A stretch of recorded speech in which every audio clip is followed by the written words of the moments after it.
আজকে আমি ক্ষমা চেয়ে যাচ্ছি আমার সেই বোন ফেলানির কাছে যে 24 ঘন্টারও বেশি সীমান্তের কাঁটাতারে ঝুলেছিল, কিন্তু 1 বছর পার হলেও আমরা তার জন্য ন্যায় বিচারের উত্তর নিতে পারিনি। আমরা লজ্জার সাথে ক্ষমা চেয়ে নিচ্ছি আমার সেই ভাই লিমনের কাছে যে পা হারিয়েছে র্যাবের গুলিতে, যার কোনো বিচার সে আজ পর্যন্ত পায়নি।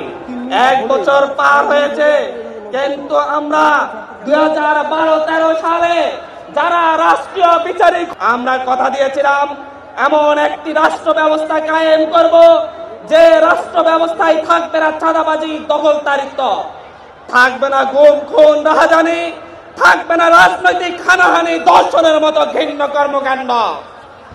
আমরা বলেছিলাম আওয়ামী শাসন আমলে যারা নির্যাতিত হয়েছে, যারা অত্যাচারিত হয়েছে, যারা গুম হয়েছে, যারা খুন হয়েছে, তাদেরকে আমরা ন্যায় বিচার পাইয়ে দিব। আমরা স্বপ্ন দেখেছিলাম, আমরা এই দেশের মানুষকে স্বপ্ন দেখিয়েছিলাম, আমরা যেই স্বপ্ন দেখেছি সেই স্বপ্নে সারথি হয়ে আমাদেরকে সঙ্গ দিয়েছিল পুরো বাংলাদেশের পুরো জাতি, যেখানে হিন্দু ধর্ম, বৌদ্ধ, খ্রিস্টান কোনো ধর্মীয় ভেদাভেদ ছিল না, যেখানে ভেদাভেদ ছিল না কোনো দলের, কোনো মতের, যেখানে ভেদাভেদ ছিল না কোনো উঁচু নিচের, ধনী গরিবের। রাষ্ট্রীয় সুবিধা প্রাপ্তিতে, নিরাপত্তা প্রাপ্তিতে কোনো ঘুষ দিতে হবে না, এমন একটি রাষ্ট্র আমরা গড়ে তুলব বলে কথা দিয়েছিলাম, যে রাষ্ট্রে স্বাধীন মত প্রকাশ করার অধিকার থাকবে, যে যার দল করতে পারবে, কোনো হুমকি ধামকি দেওয়া হবে না।